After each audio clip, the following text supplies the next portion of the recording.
Thank you all for being here at the fourth annual Opioid Abatement Conference. Thank you for the work that you're doing. Thank you for being valuable partners in this essential mission that we have to overcome the opioid crisis.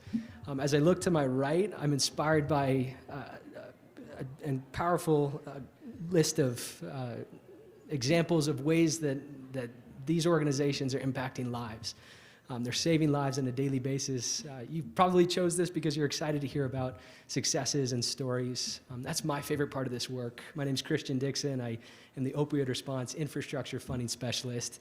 I report to the Colorado Opioid Abatement Council. We manage a funding share known as the Infrastructure Share.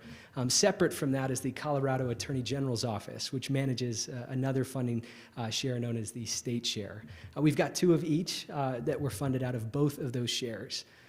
The spotlight of the work that we get to do is sharing about community work that's happening, and so we're so fortunate to get to do that today. We've got an incredible panel of speakers who are leading impactful work across the state. You'll get to hear more about these programs, the success that they're having and the impacts that they're having. And then at the end, we'll have a few comments related to some upcoming opportunities, and if there is time for questions as well. We encourage you to think of any questions that are on the mind. So with that, I'm going to dive in with our first speaker, and I'll give actually a brief intro for all four speakers, and then they'll present in order. Director Suko with Indigenous Wellbriety. If you could raise your hand, Director Suko, or stand up. Yeah. Brief round of applause for Director Suko. We have Felicia Gonzalez with the University of Colorado Recovery Coach Doula Program. If you want to. Dr. Don Stater with the Naloxone Project and Colorado Roots. And Alicia Chacon with the Arapahoe County Public Health.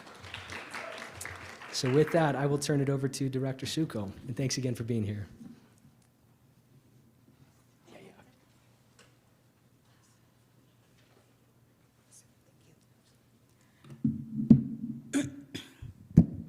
Hi, everybody. I'm getting over a cold, so I'm a little phlegmy. I've been saying throughout the day, people are looking at me like, I think she's asking for attention. So yeah, I wanted to, there we go.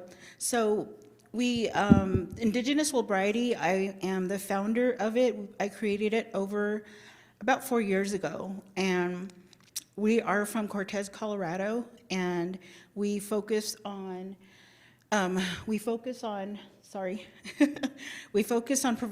Wellbriety teachings using the Wellbriety model through White Bison.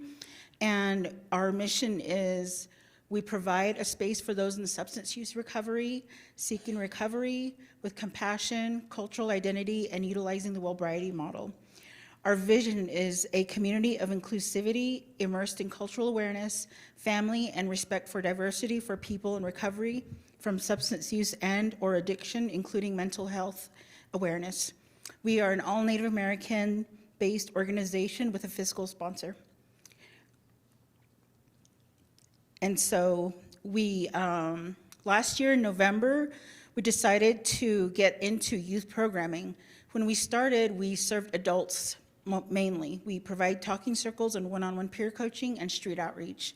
So we started doing that, and a lot of, throughout the community, we became more recognized, we became more notable, and some of our local organizations were asking, you know, do you have anything for youth? This would be really good to see at the high schools. And so because of those kinds of conversations, and I also sit on the behavioral health action team in Montezuma County, and we also really are addressing behavioral health for youth. And so because of all those conversations and showing that the community is in need of it, we launched the youth programming within Indigenous Wellbriety. And in 2024, we were awarded with the COAC Opioid Settlement Grant.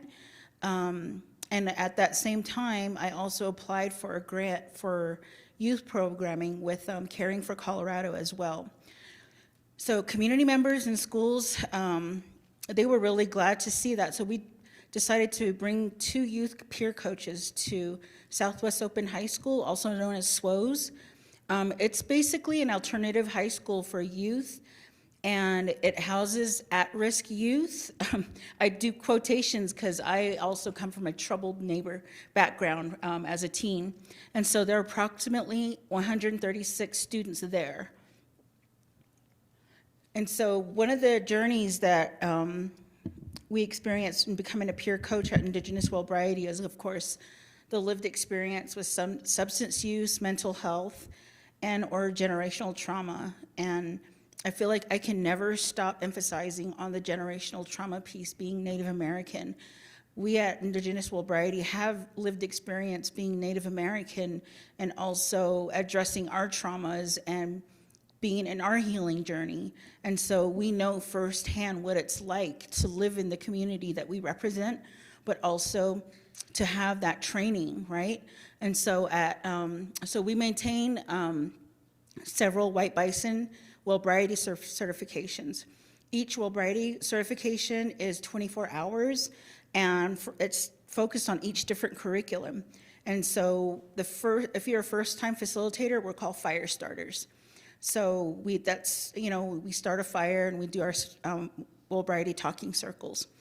And then the other thing is recently our last two coaches, they received the Orion Training Consulting Peer Recovery Coach certification, and that's 60 hours of combined in-person or online training and homework and passing an exam. And so that is also COPA certified. And then, let's see. And then so now in February, once we started in September, we had our peer coaches go through all those trainings that I just named. And in order to do that, that would allow us to do the talking circles at Southwest Open High School. So this past, and I want to really emphasize, this is a what do you call it, pilot project.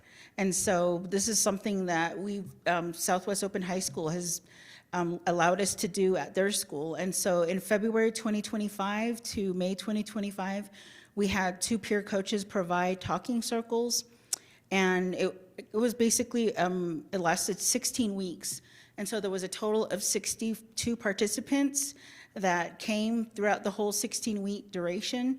And then 40 they returned on and off.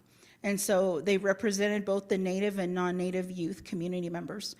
And there was also one-on-one peer coaching sessions that took place. And so both team coaches served at least 12 students,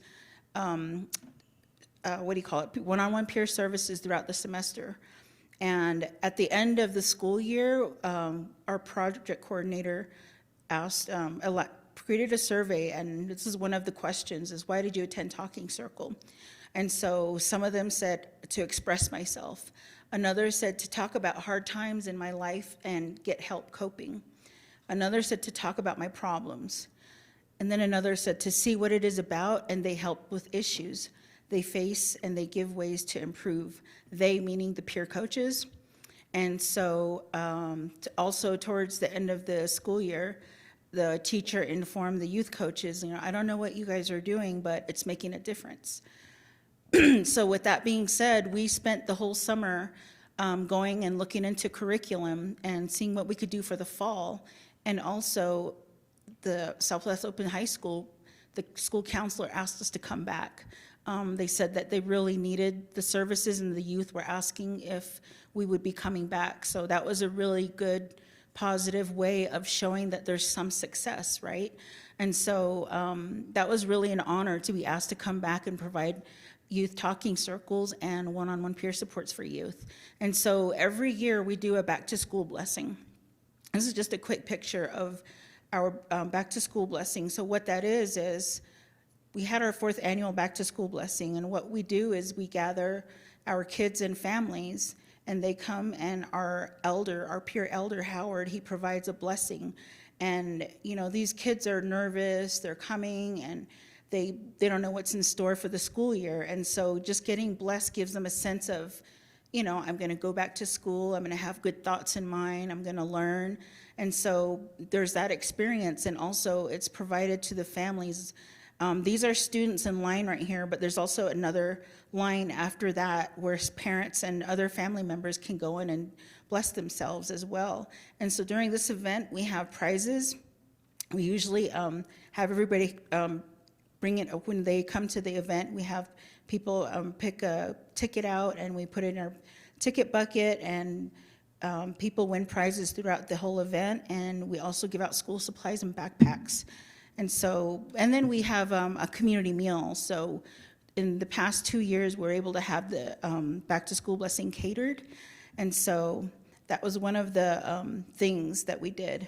And so currently at Southwest Open High School, right now, ever since September, our coaches went back, and we have steady participation from 4 to 6 students each week, which is pretty good for 136 students throughout the whole school. Grades are 9 to 12. And then there are a total of 10 students who receive one-on-one peer support from both coaches. They also schedule these appointments with the school counselor.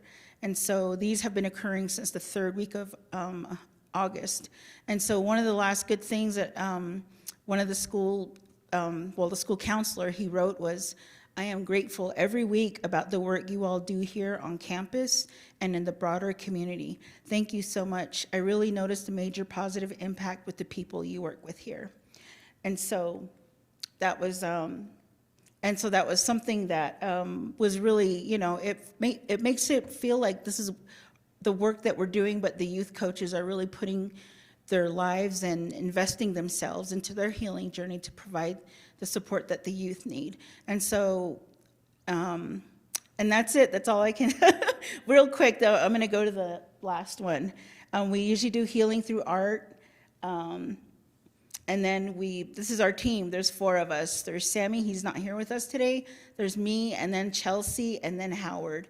So Sammy and Chelsea are the ones that provide the youth peer coaching and adult peer coaching as well.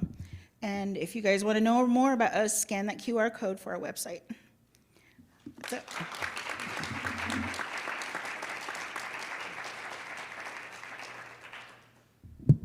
Thank you, Director Suko. And I'll just mention, I know this is a short window for each program to share out. We encourage you to network after, to reach out to these speakers if you have questions about these incredible programs. Up next, Felicia Gonzalez with the CU Recovery Coach Doula program. Hi, everyone. Thank you so much for taking the time to join my session, our session. We are really thankful that you're here today. I'm not good at multitasking, only when it comes to my toddler, so forgive me if I'm slow. So this is our team. Let me stay this way, sorry. This is our team. Starting with me, my name is Felicia Gonzalez. I'm a recovery coach doula with the University of Colorado. In the middle is Britt Westmoreland. She is our program coordinator, as well as our supervisor. And then at the end is our newest member to our team, Leanna. She's here with us today. So that's just our team. And then some of you might be wondering, like, what is a recovery coach doula? So a recovery coach doula is a professional birth coach who provides non-medical support. So we basically put a recovery coach and a doula together, and we're able to provide support for mothers that are pregnant, birthing, and our program goes up until 1 year postpartum. So the way our program works is we identify goals, develop plans, provide emotional and physical support. Did I change it? Yeah, sorry. We support developmental and interpersonal and community skills, provide encouragement and support.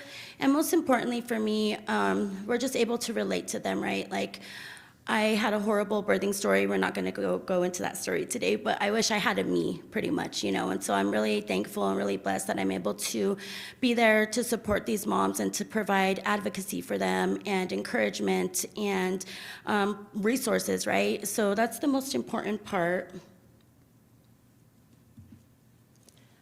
We really like to focus, the birth is amazing, right? We all love to attend the births, like it's an important part, but the postpartum period is the most crucial part. The maternal mortality rate is just on the rise, so it's really important that we connect with these moms during their postpartum period, especially when they're in recovery from substance use. We just really like to be there to provide extra support for them. And then, yeah. Okay. Okay, so our Recovery Coach program, the Recovery Coach Doula program, has impacted so many lives as we continue to expand to other communities in Colorado. We are confident that this program will continue making an impact on many more lives. I want to highlight and express my gratitude to the Colorado Office of Attorney for awarding our program the funding to keep our program running and being able to expand to communities that are, for say, a treatment desert. This year, we were able to expand our program to Fort Collins, where we have Leanna, and also to Pueblo, Colorado. We have run into a few challenges hiring a physical RCD in Pueblo. However, as we continue to have that position open, I have been able to provide support and resources to these moms via Zoom and over the phone. And then in an event that they do want a physical doula at their birth, then we are able to partner up with one of our community partners, Elephant Circle, and they provide a doula for these mothers. Next, I want to share a client testimonial. This was one of my very first clients that I got 2 years ago. She would have graduated our program, but she got pregnant again, so she's with me for another year, basically. So she said, the Recovery Coach Doula program has been life-changing for my recovery. My Recovery Coach Doula is absolutely the best. She has helped me rebuild confidence in myself and has helped my recovery process tremendously. She also wanted me to share this quote with y'all. Be strong, be fearless, be beautiful, and believe that anything is possible when you have the right people there to support you. Next, I want to just elaborate a little bit about our expansion. That's what we basically used our funds for, is to expand our program across Colorado. Again, we were able to expand our RCD workforce to Fort Collins and Pueblo. And then when I was hired on, we had another grant. And when I first got hired on, I was told that we might not get another grant, that it just might be a temporary job. So that was a little bit worrying for me, being a single mom of 3 kids. Was a little bit stressful. But then in the fall of 2024, we received funding from the Colorado Behavioral Health Administration and Opioid Response Strategic Impact Grant. And it was such a blessing, because without this grant, I would not be here today, and I would not be able to help support other mothers across the community.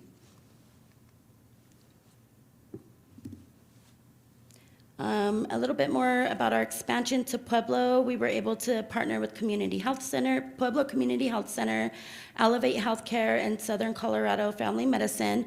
And the last one is Crossroads Turning Point. That one is very dear to my heart, because during my darkest days and during part of my recovery, I was in Pueblo, Colorado, and I actually graduated from Crossroads Turning Point. So it's actually a blessing to be able to go back and partner with them, and so that they can see that their work was impactful in my life as well.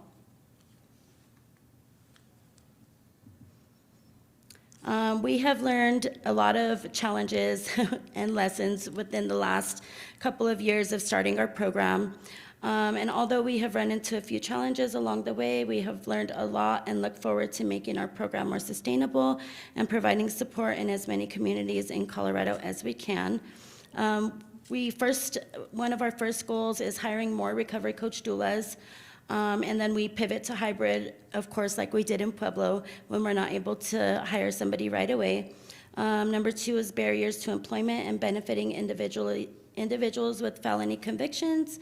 And then have employment and background checks, leadership buy-ins, access to some employer benefits. We're actively addressing that.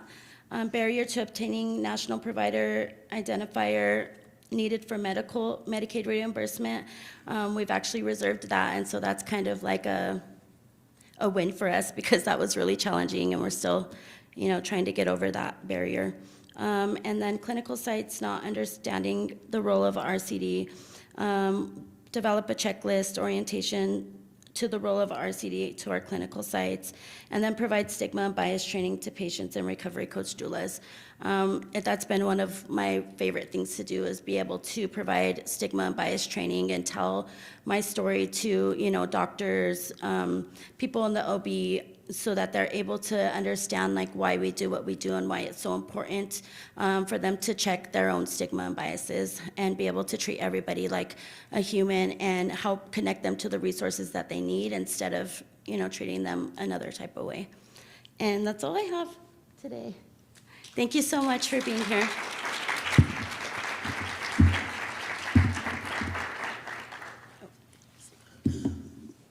Thank you. Is it okay if I take this out? Yeah, okay, great. I'm not much of a podium guy, so I'm going to come out here. Plus, it's much easier for me to see what slides I have when I'm out here, right, friends? So I see a lot of familiar faces in the room, so good to see a lot of friendly faces there. My name is Don Stater. I'm an addiction and emergency medicine physician. Christian has given me the enviable task of not talking about one, but two projects. And of course, the Colorado AG's office has given us the enviable honor of having two funded projects, which we are extremely, extremely grateful for. So we're going to start with CPAC. CPAC is done by the Naloxone Project. If you're a hospital across the state or a clinic, et cetera, there's a good chance that you get your naloxone from us, and that's a great honor for us to give naloxone to you. But CPAC is actually something that's specifically targeted to our pre-hospital first responders in our community, right? And CPAC was really born out of this one epiphany. How many of you, by the way, have ever called 911 for yourself, for a family member, or have engaged with the 911 system? The great majority of people, right? When you make a call to 911, you expect someone to show up at your door who is ready to help, knowledgeable, and has all the tools that they need to save a life or perform an intervention, right? When it came to the disease of addiction, those 911 responders were more often taxi drivers or could just give naloxone but couldn't do anything else. So really, CPAC was born out of the desire to make sure that we equipped our first responders, police, fire, EMS, and crisis, with the best tools available and cutting-edge evidence-based care that they can provide to people with substance use disorders. Sounds pretty logical, right? So CPAC is what that's called, Colorado Pre-Hospital Addiction Care Consortium. And CPAC has been growing thanks to the Colorado AG's funding to now include 54 different agencies across the state of Colorado. I love that map because it shows the geographic diversity that we were able to obtain. This wasn't actually us. Can I have Ansley kind of stand up and wave her hand? Ansley is our program coordinator. She has, with Joshua, our program director, recruited all of these agencies and worked with all of them. And when people come on and are onboarded with the Naloxone Project, we basically train them in stigma and bias in a process we call therapeutic reconciliation to, again, reestablish therapeutic connections with people who use substances or are at risk of overdose. We then empower them by giving them naloxone that they can hand directly to someone who is at risk of overdose. And we then ask them to just do that in their communities. When you're out there and you recognize there's risk, give someone naloxone with the message of hope, recovery, and resources with how to access the next step of care. We've trained almost 6,000 first responders, which is pretty amazing, and we've given out to date 4,423 doses of naloxone in communities all over Colorado. The other thing that we've done with a lot of other agencies is beyond harm reduction and being able to therapeutically connect with people who use substances is a wonderful first step. But we know that definitive care involves actually administering MOUD, in this case buprenorphine. So we've helped launch the first several buprenorphine induction programs done by EMS in communities, those being Boulder, Colorado Springs, and what's the third one, Ansley? What? Thornton. Thornton, yes. Thornton. How could I forget Thornton? Jesus. Okay. Oh, yeah, and it's on the board there. So if I could read the slides that my team has made me, I would do much better. But it's really great because we've done 20 inductions so far, and hopefully this becomes more standard of care. Because what we found in at least Denver, where we do a lot of data analytics, is that 60% of people who are responded to and revived from an opioid overdose refuse transportation to the hospital. So guess what? If our EMS providers aren't equipped to care for that person, then we've missed that opportunity to potentially get them onto treatment, or at least have that discussion, right? So I can't overstate how important it is that we take advantage of these critical interactions with healthcare providers to actually start people on appropriate care. Beyond that, CPAC is also where our naloxone vending machines live, and we put a lot of juice into thinking how we best get naloxone into the community and putting these vending machines or really small newsstands into places where they have maximal effect. So we now have 13 stands and wall units installed across mostly Denver, Colorado. And of those 13 units, which started in April, yeah, April, Jesus. Since April, we've given out almost 10,000 doses of naloxone from these. Yeah, and the cool thing is that the thing I'm most excited about too is we're a bunch of physicians and nerds and public health geeks. So really, we want to go back after 6 months of this and start running data to see, has this changed actually the number of overdose calls received? Has it changed the number of overdose fatalities in areas where we have these vending machines to, again, advance the science of whether these are a worthwhile endeavor or not, right? Okay, great. So that's CPAC. We've got lots of cool trainings, and I'm going to share just one story, is Trinidad EMS, and I don't know if there's anyone from Trinidad here. Now, Trinidad EMS has come to us, and they're going to be another Butte program for us. But one of the coolest things is I was doing a town hall with them just this week about harm reduction in their community. And one of the EMS chiefs stood up and said, I did your training, and it completely changed the way that I approach these patients, right? From being hopeless and thinking that all they were doing is wasting our resources whenever we got a call, to saying, oh my gosh, every time we're there, we give someone a second chance. That's a second chance at life. So those types of trainings have tremendous impact. Okay, whoop, whoop. Hey, I'm Don Stater. I'm the medical director of another program called Colorado Roots, done through Epifluence that I have the pleasure of being the CEO of. Colorado Roots stands for the Rural Opioid and Addiction Treatment System. And whenever I say this is we have people with substance use disorders who live in rural spaces. And we deeply, deeply believe that where you live shouldn't determine if you live. And we really have to figure out ways that we deliver the highest evidence care in rural communities. And that's what we endeavor to do with Colorado Roots. Colorado Roots does a lot of different things. We provide training to hospitals. We provide technical assistance. In several places, we provide direct clinical care, and I happen to staff a detox emergency department and addiction clinic right east of Lyman in Hugo, Colorado, where I get to do all of those services. And we all integrate it. So anyone in those communities can call this number and say, I need help for addiction, and we'll get them into the place that they need to be, or connect them to different services.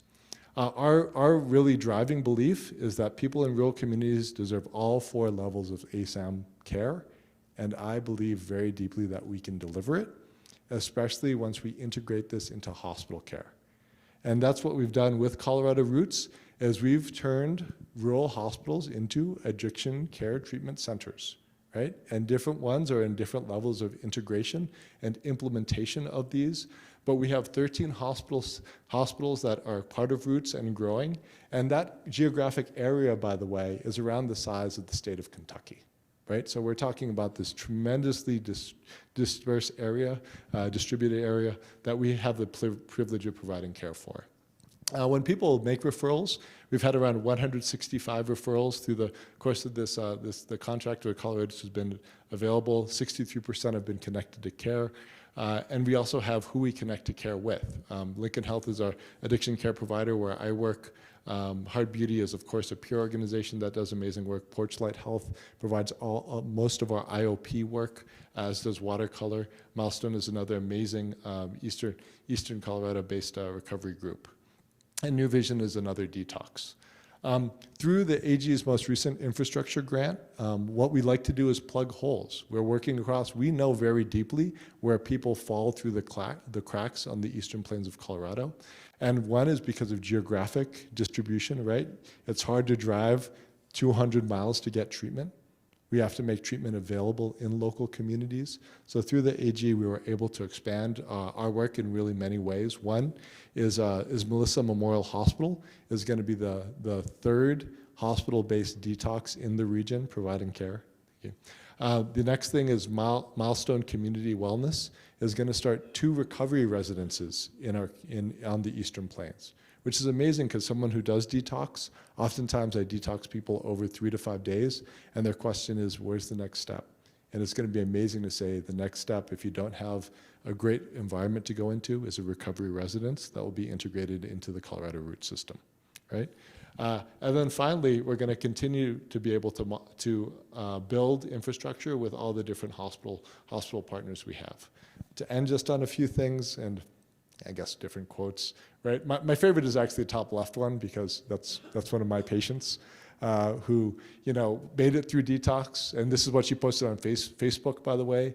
Made it through detox without being forced into it. I walked in on my own free will. I did this.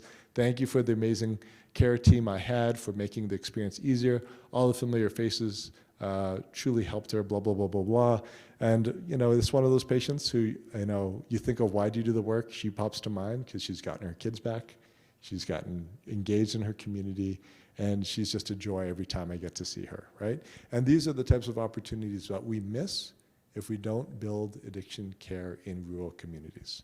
So with that, thank you so much to the AG and next speaker.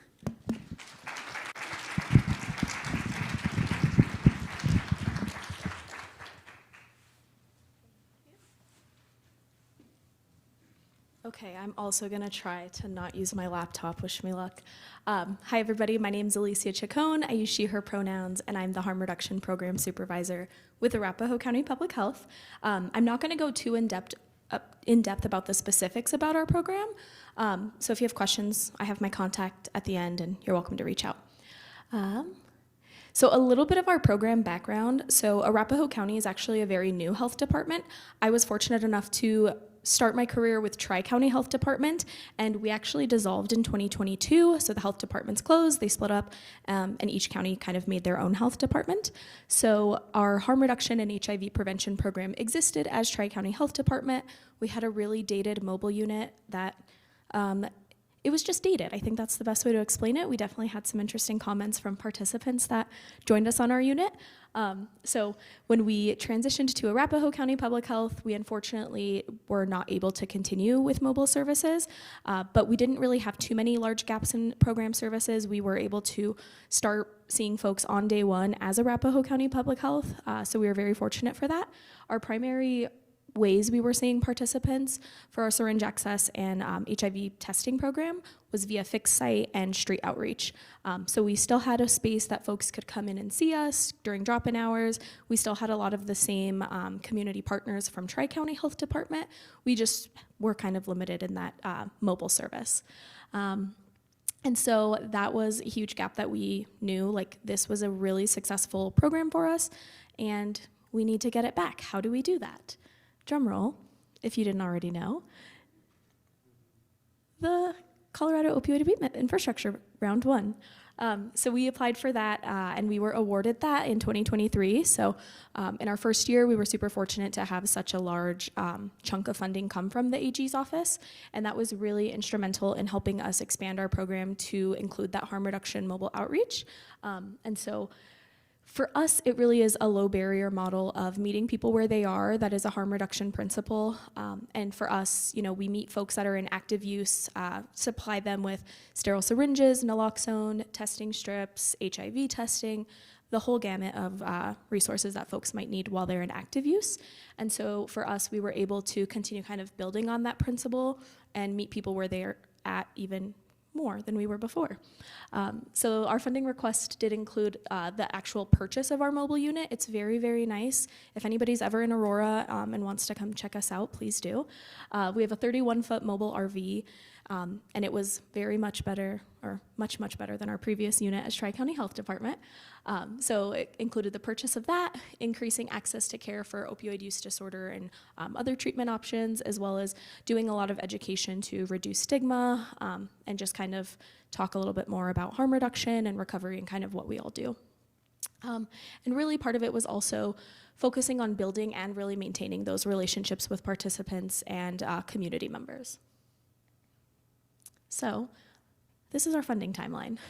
It's very, there was definitely some large gaps, I guess. So in March of 2023 is when we were awarded the funding, and unfortunately, Being a new health department, there was a lot of challenges that we faced.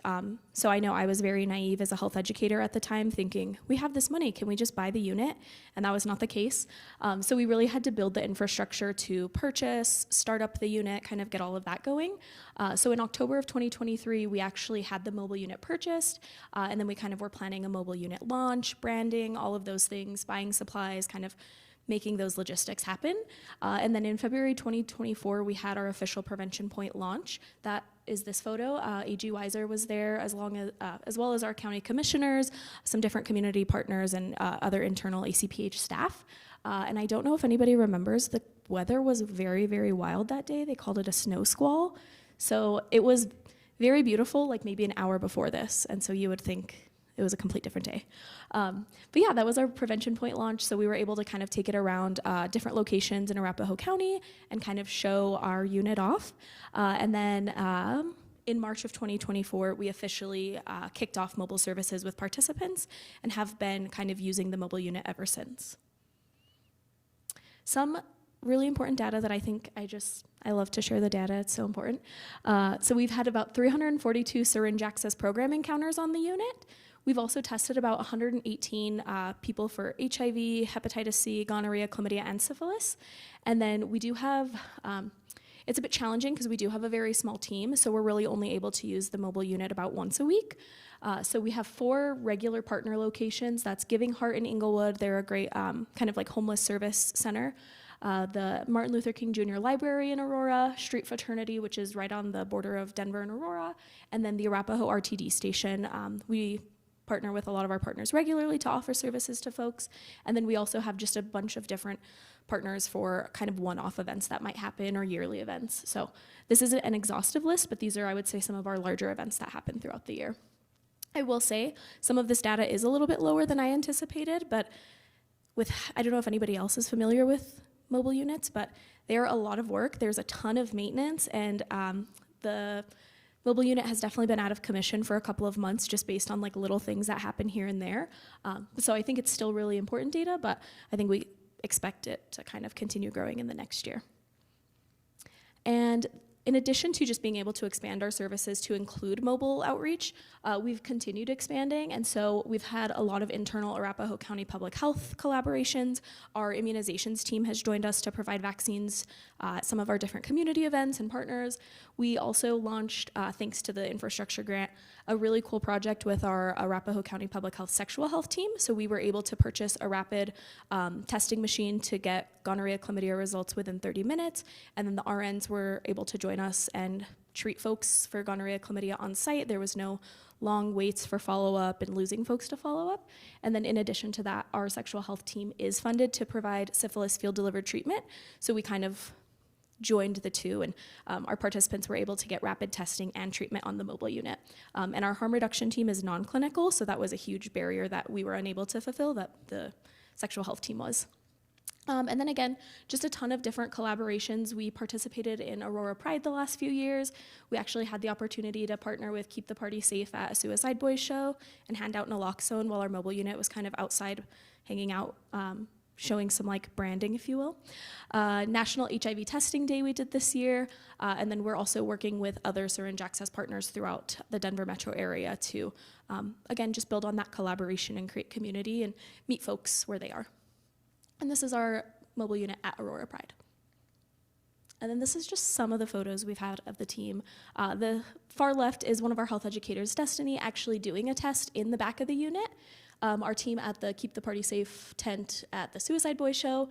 The top photos from our launch in 2024. And then a colleague and I presented at Public Health in the Rockies about our mobile unit and the public health kiosks we do. And that's my info. Thanks, y'all.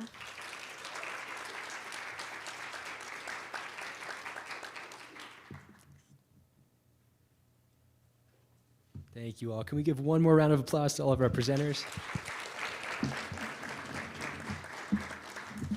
And I know today was short. You got a snapshot of each of these incredible programs. So I do encourage you to reach out, connect with the speakers on this panel, learn more about the work that they're doing. explore partnership opportunities, right? That's a core vision for this conference. I just want to mention briefly, and then we will have a few minutes for questions. So if you do have any questions, Vanessa with our team will be floating around with a microphone. I just want to mention this. We do have resources throughout the building. We have printouts at the front near the atrium. Also have some stacks in the corners of this room, both in English and Spanish, some information about 2 funding opportunities that are currently active. What I'll mention is these are both public, these are both competitive, so we can't answer any questions regarding them here, but that QR code leads to the same information that's on those printouts in the corner. As I mentioned, each of these projects were funded out of the state share and the infrastructure share. And so if I could maybe to start with a question for our panelists, just briefly, and then again for anyone in the audience that wants to ask a question, I encourage you to flag down Vanessa here. For those on the panel, if I could ask, sharing your story and the impact of your programs to decision makers is a challenging process, right? To get together an application to share the impacts of your program, to articulate the vision that you have. And so just generally speaking, what advice might you give to an audience of folks that are inspired to do similar work, but may see a lot of barriers, red tape, challenges ahead? What advice would you give to them? And I'll have this float around, and then if you have other questions, Vanessa will be on standby. I would say just make sure you figure out what works for your clinic or like what you guys need in your clinics. And then also be genuine with the people that come through once you get it all set up, because being genuine is really important. And, you know, having people to come in and be able to trust you and feel comfortable in whatever service you provide is really important.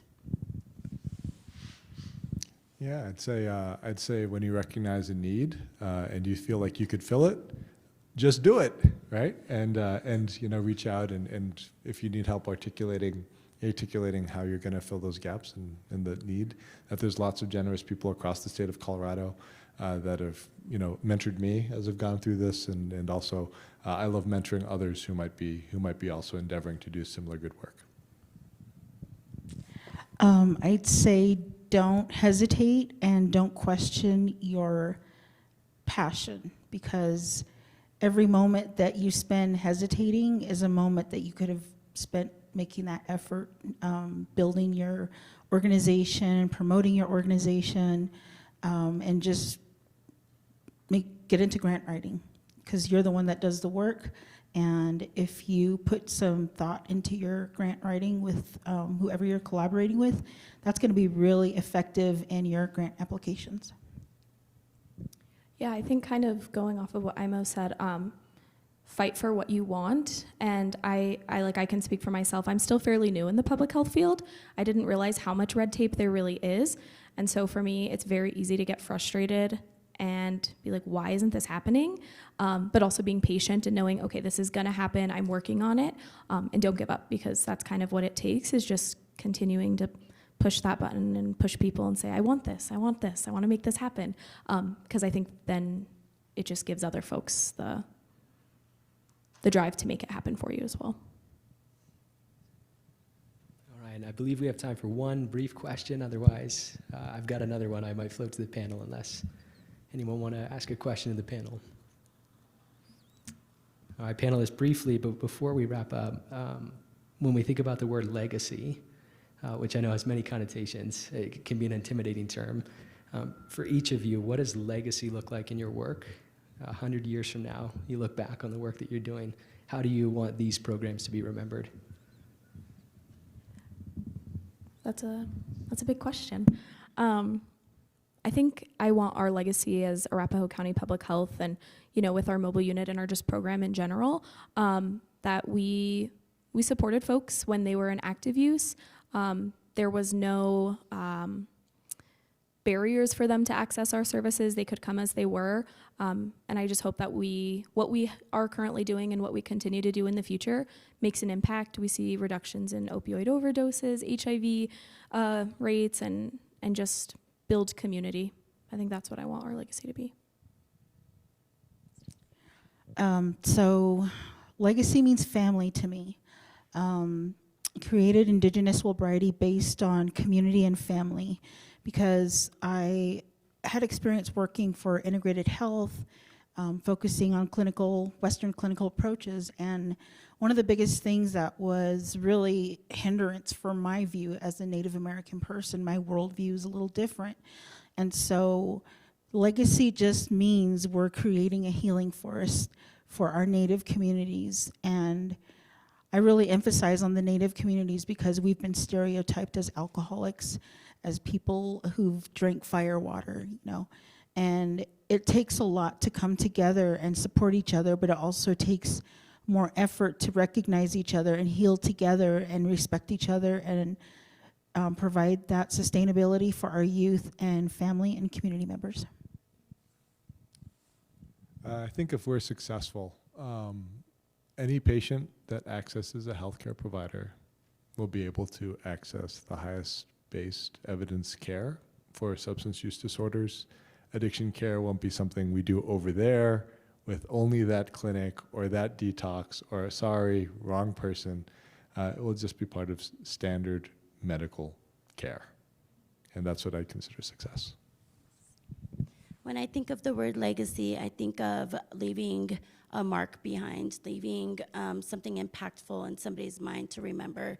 I want to build a legacy for my children, for my community, as I hope you all would as well. So building a legacy to me is leaving that imprint on the community's heart and being able to continue our program for years, generations to come, and to just be able to save more lives. Like, this is what this is all about, right? Is saving lives and making sure that we are there to support the people in recovery or in active addiction, and just to be able to be there for them on a different level than different people are.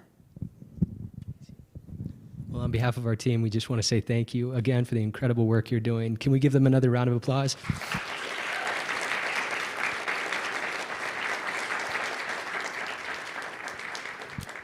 Next session starts at 3 p.m., so we've got some time to network if you have questions for the panelists. And then again, those printouts are in the corners of the room. Thanks for being here.